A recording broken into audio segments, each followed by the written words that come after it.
शारदा बाल निकेतन की online class में आपका स्वागत है। पिछले वीडियो में हम लोगों ने प्रश्नावली 3.2 से संबंधित सवाल किए थे। आज हम लोग विविध के कुछ सवाल करते हैं। एक सवाल संख्या 7वां है। 7वें सवाल में दे रखा है कि मैट्रिक्स ए का जो क्रम है वो 3x4 है। ए की कोटि ये दे रखी है आपको 3x4 और मैट्रिक्स बी की कोटि आपको ज्ञात करनी है। मैं मान लेता हूँ, माना मैट्रिक्स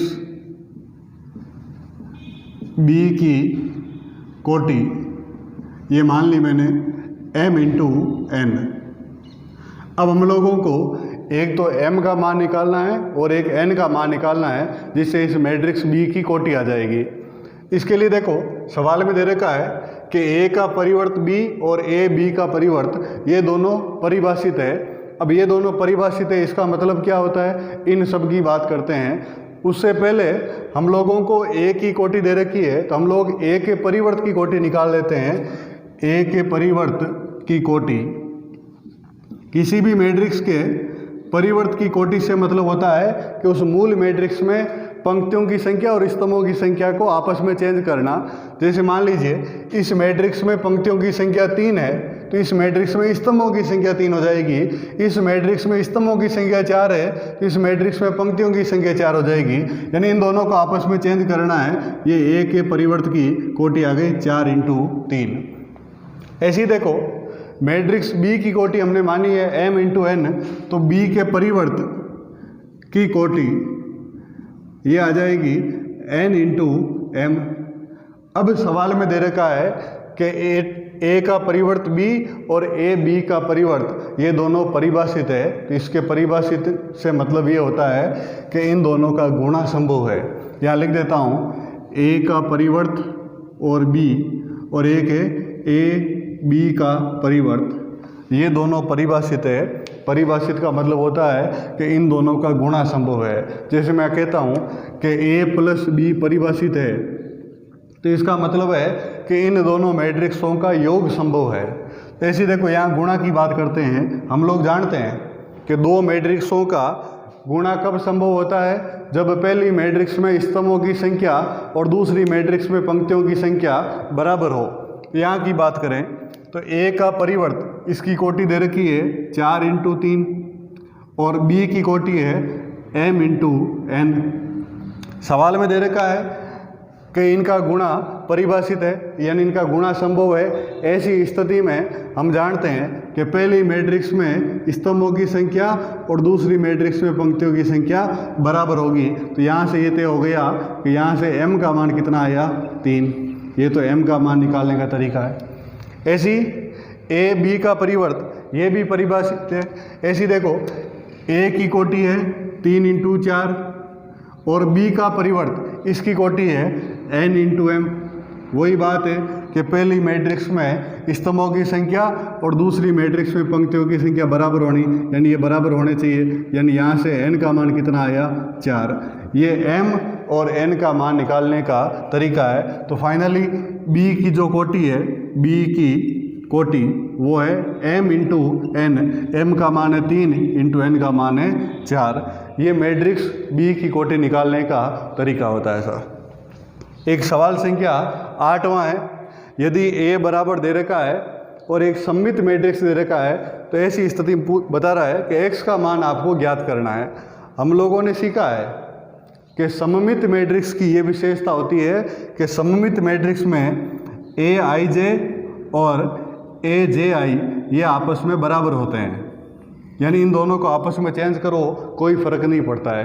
जबकि विषम सममित मैट्रिक्स में aij और ajI इनमें माइनस का फर्क होता है। ये सममित की कंडीशन और ये विषम सममित की कंडीशन। ऐसी स्थिति में आप लोगों को x का मान निकालना है। तो देखो x का मान निकालना है, तो आप देखो ये अवयव कौन सा है, तो ये अवयव तीसरी पंक्ति और दूसरे स्तंभ है, यानी ये a32 है। a32 का मान है -x। ऐसे ही हम जानते हैं कि अगर ये सममित मैट्रिक्स है, ऐसी स्थिति में a32 और a23 यानी इनको आपस में चेंज करो तो ये दोनों हमेशा बराबर आते हैं सममित मैट्रिक्स में। A32 का मान है -x बराबर 23 का मान है 4, तो यहाँ से x का मान आया -4। ये सममित मैट्रिक्स की बात है, इसमें x का मान निकालने का तरीका है। एक सवाल संख्या 11वां है कि मैट्रिक्स A को सममित और विषम सममित मैट्रिक्स के योग के रूप में लिखना है, और जहाँ A के बारे में दे रखा है कि A बराबर है 6, 2, 5, 4। देखो हम लोगों ने जो नोट्स लिखे हैं उन नोट्स में एक नोट लगा के एक लाइन लिखी हुई है कि कोई भी वर्ग मैट्रिक्स है, प्रत्येक वर्ग मैट्रिक्स को सममित मैट्रिक्स और विषम सममित मैट्रिक्स के योग के रूप में लिख सकते हैं। और हम लोगों ने ये बात की थी कि A बराबर हम लोग लिख सकते हैं 1/2 A प्लस A का परिवर्त प्लस 1/2 A माइनस A का परिवर्त। अब देखो ये जो दे रखा है इसको हम लोग नाम देते हैं P, और ये इसको नाम देते हैं Q। तो P प्लस Q बराबर कितना आया A। यहाँ ये जो P होता है ये P सदैव सममित मैट्रिक्स होता है, सममित मैट्रिक्स, और Q है वो सदैव विषम सममित मैट्रिक्स होता है। कोई भी वर्ग मैट्रिक्स है उसको हमेशा सममित और विषम सममित मैट्रिक्स के योग के रूप में लिख सकते हैं। आप देखो इसको जब सरल करते हो ना तो वापस ही कटकर A ही आता है, यानी A को इस फॉर्मेट में लिख सकते हैं। फिर हम लोगों ने निष्कर्ष निकाला तो ये जो आया ये हमेशा सममित मैट्रिक्स आती है, और ये जो मैट्रिक्स है ये सदैव विषम सममित मैट्रिक्स आती है। अब जैसे ये कोई सवाल है 11वां सवाल, 11वें सवाल में दे रखा है A बराबर 6, 2, 5, 4, ये A बराबर दे रखा है। हम लोगों को इसको सममित और विषम सममित मैट्रिक्स के योग के रूप में लिखना है, तो आपको ये सूत्र ध्यान में रखना पड़ेगा। इसमें जो जो चाहिए उन सबको निकाल लीजिए। एक तो आप लोगों को A का परिवर्त चाहिए, ये A का परिवर्त। A का परिवर्त से मतलब है कि ये जो मैट्रिक्स है इसकी सभी पंक्तियों को सभी स्तंभों में या सभी स्तंभों को सभी पंक्तियों में चेंज करो। तो पहली पंक्ति है 6, 2, इसको पहले स्तंभ में लिखो। दूसरी पंक्ति है 5, 4, इसको दूसरे स्तंभ के रूप में लिखो। ये A का परिवर्त आ गया। अब आपको इस सूत्र में और क्या चाहिए? एक चाहिए A प्लस AT। ये लो सा A प्लस AT। A का मान रखा 6, 2, 5, 4 प्लस AT का मान है 6, 5, 2, 4। A प्लस AT बराबर, इनको जोड़ो देखें तो आप देखो जोड़ोगे तो ये आया 12, 7, 7 और 8। फिर हम लोगों को बार 1/2 से गुणा भी कराना है, तो ये 1/2 A प्लस AT। 1/2 से गुणा कराने से मतलब है इस मैट्रिक्स के प्रत्येक अवयव को 1/2 से गुणा कराना है, यानी 2 का भाग देना है। तो भाग दो देखें ये कितना आया 6, 7/2, 7/2 और ये आया 4। और हम लोगों को ये 1/2 A प्लस AT है, इसको नाम देना है P। तो यहाँ से P का मान आया 6, 7/2, 7/2 और 4। ऐसे ही देखो ये जो P आया, हम लोग कहते हैं कि ये जो P का मान है ये P हमेशा सममित मैट्रिक्स होती है। अब कोई भी मैट्रिक्स सममित मैट्रिक्स है कि नहीं है उसकी जांच करने का तरीका होता है कि उस मैट्रिक्स का परिवर्तन निकालो, वापस वही मैट्रिक्स आए तब तो वो सममित मैट्रिक्स, और अगर माइनस का फर्क पड़ जाए तो वो विषम सममित मैट्रिक्स कहलाती है।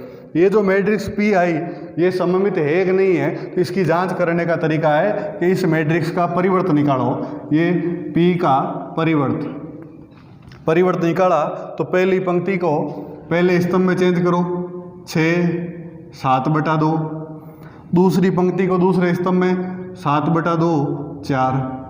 ये P का परिवर्त आ गया। आप देखो ये जो P का परिवर्तन निकाला वो वापस हमें P प्राप्त हुआ है, ये वापस हमें P प्राप्त हुआ है। इसका मतलब ये हुआ कि ये जो मैट्रिक्स P आई ये सममित मैट्रिक्स है और यही हम लोग यहाँ कह रहे हैं। ऐसे ही देखो Q की बात करें तो Q के लिए हमें एक तो A माइनस AT निकालना पड़ेगा। ये लो सा A माइनस AT, यानी A में से घटाओ, तो आप देखो घटाओगे ना, यहाँ प्लस की जगह माइनस आ जाएगा, तो ये आएगा 6 में से 6 गया 0, 2 में से 5 गया -3, ये आया +3 और ये आया 0। फिर 1/2 से गुणा करना है, ये 1/2 A माइनस AT, यानी प्रत्येक में 2 का भाग देना है, ये आया 0, माइनस का 3/2, 3/2 और 0। ये जो आता है इसको हमें Q नाम देना है। ये Q बराबर 0 माइनस 3/2 प्लस का 3/2 और 0। अब हम लोग कहते हैं कि ये जो Q का मान आया ये विषम सममित मैट्रिक्स है, उसकी जांच करते हैं। तो हम लोग इसका परिवर्तन निकालते हैं। ये Q का परिवर्तन निकाला, पहली पंक्ति को पहले स्तंभ में चेंज करना, 0 माइनस 3/2, 3/2 0। आप देखो मैं ये जो Q का परिवर्तन आया है इसमें माइनस कॉमन लेता हूँ, प्रत्येक अवयव में से माइनस कॉमन आता है, तो 0 तो पड़ा रहेगा, ये प्लस है तो माइनस, ये माइनस वाला प्लस और ये आया 0। तो Q का परिवर्तन निकाला तो बराबर माइनस का ये कितना आया Q, माइनस का फर्क पड़ा, इसलिए जो Q है ये Q क्या है, विषम सममित मैट्रिक्स।